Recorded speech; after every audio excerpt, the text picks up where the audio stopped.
Hello friends, Rita सरकार की आज की प्रस्तुति जुनपुट की भयानक रात।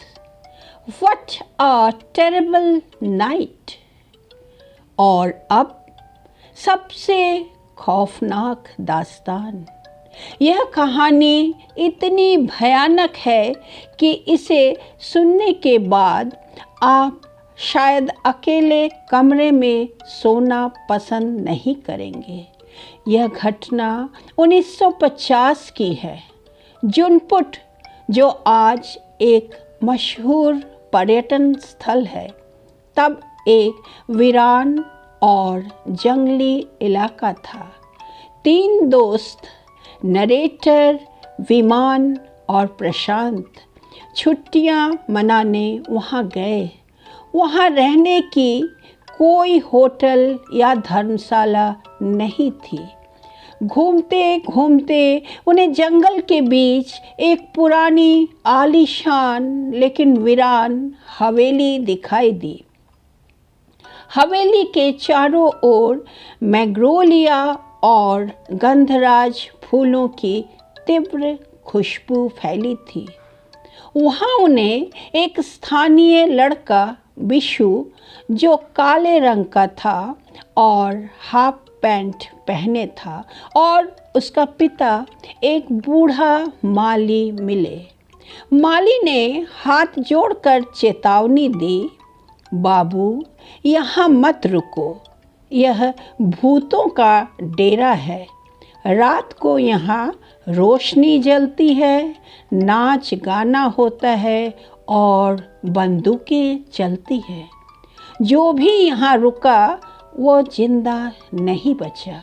लेकिन वो तीनों दोस्त शहर के थे, निडर थे।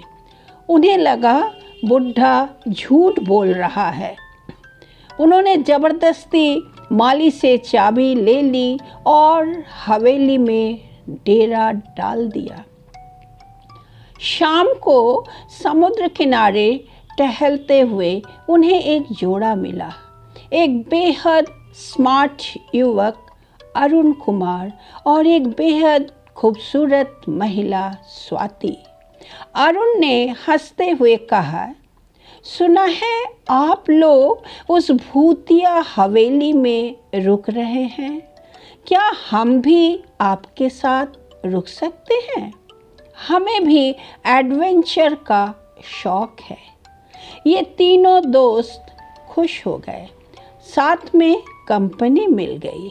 रात को 5 लोग, 3 दोस्त, अरुण और स्वाति, हवेली की छत पर बैठे।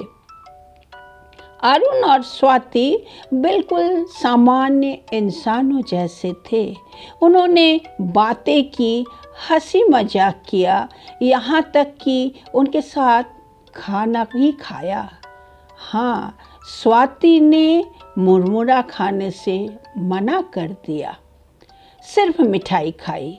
सब कुछ सामान्य लग रहा था, लेकिन यह तूफान से पहले की शांति थी। रात को 12 बजे स्वाति ने कहा, चलो नीचे जलसा घर में चलते हैं। आज मेरा गाने का मन है। वो सब नीचे गए। वहाँ एक पुराना हारमोनियम रखा था। स्वाति ने जैसे ही उसे बजाना शुरू किया, माहौल बदलने लगा। स्वाति के सुरों में एक दर्द था। तभी अचानक हवेली की बत्तियां गुल हो गई। खूब अंधेरा छा गया।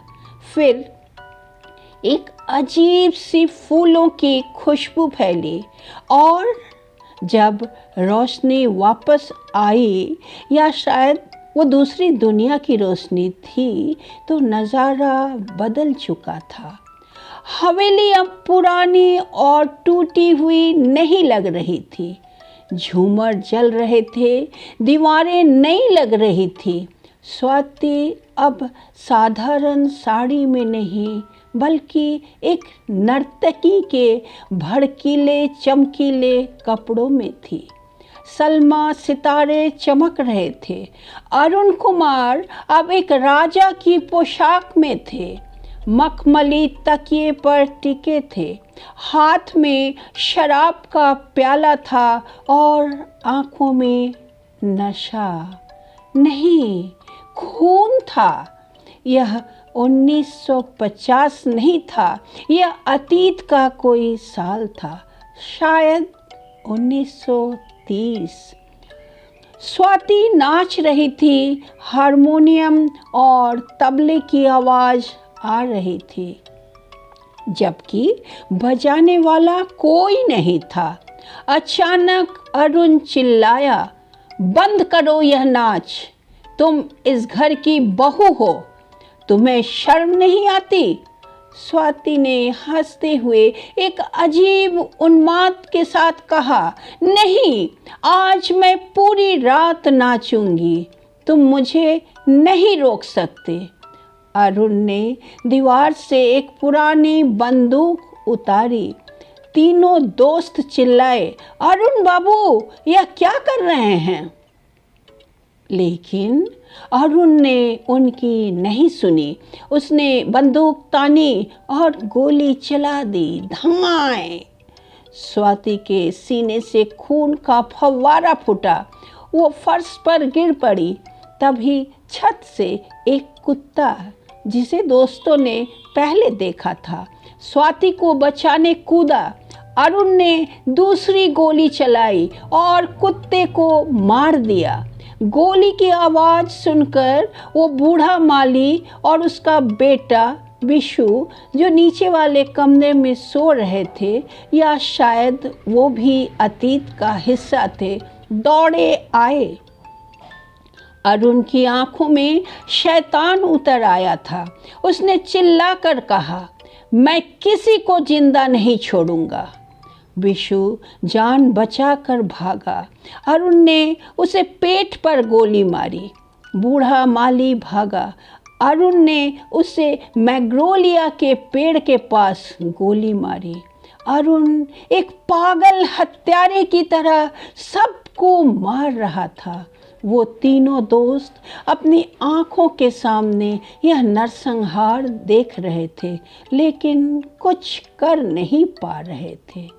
और अंत में अरुण ने सबको मारने के बाद बंदूक अपनी कनपटी पर रखी और ट्रिगर दबा दिया।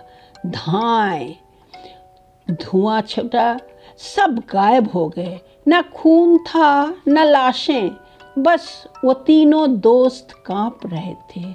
हवेली फिर से वीरान और खंडहर बन गई थी।